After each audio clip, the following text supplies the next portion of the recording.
পিছন থেকে কেউ একজন আমাকে সম্বোধন করছিল, ওই যে জঙ্গি এমপি যাচ্ছে। তো এই বিষয়টা আসলে এইভাবে আসতো না। তো একটু পর থেকে সোশ্যাল মিডিয়াতে দেখলাম যে এই বিষয়ে খুব লেখালেখি এবং এই ভিডিওটা নিয়ে খুব আলোচনা চলছে। মাননীয় স্পিকার, আপনাকে ধন্যবাদ। আমি প্রথমবার দাঁড়িয়ে কথা বলছি। আসলে এইভাবে কথা বলতে চাইনি, চেয়েছিলাম যখন আমার সময় আসবে আনুষ্ঠানিকতার ভাবে একটু সুন্দরভাবে কথা বলবো।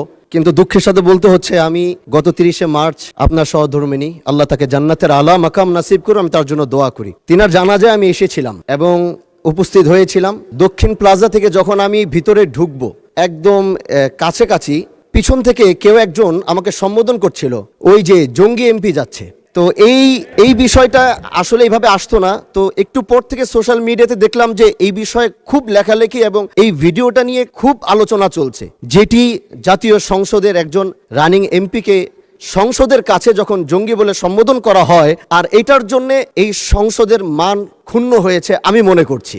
এজন্য আমি আপনার কাছে একটি অনুরোধ করব, আমাকে জঙ্গি বলার কারণটা আমি যতটুকু মনে করলাম যে আমার মাথায় একটি পাগড়ি রয়েছে এবং আমার চলায় সাদা পাঞ্জাবি সুন্নতে রাসূল রয়েছে, এটার জন্য হয়তো তিনি আমাকে ওইভাবে জঙ্গি বলে সম্বোধন সে আমাকে করেছে। আমি মনে করি আল্লাহ নবীর সুন্নত এবং এই পোশাক কোনোদিন জঙ্গির অ্যাসেম্বল হতে পারে না জানার সবাই।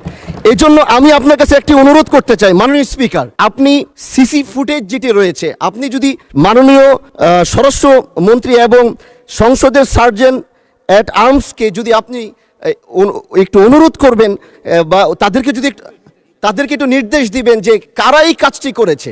অবশ্যই এই কাজটি এই জন্য করেছে যেন এখানে আমাদের বিরোধী দল যারা রয়েছেন এখানে তাদেরকেও হয়তো তাদের সম্মান ক্ষুণ্ণ করার জন্য হতে পারে, ওখানে প্রশাসন দাঁড়িয়েছিল, প্রশাসনের সম্মানও ক্ষুণ্ণ করার জন্য হতে পারে। এই জন্য আমি চাচ্ছিলাম একটি সঠিক তদন্ত যদি আপনার মাধ্যমে নির্দেশনা আসতো তাহলে এই বিষয়টি ক্লিয়ার হতো। ধন্যবাদ। মাননীয় সদস্য, বিষয়টি অবশ্যই অত্যন্ত দুঃখজনক।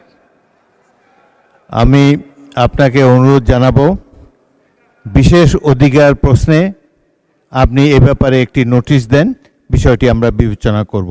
বিশেষ ধন্যবাদ।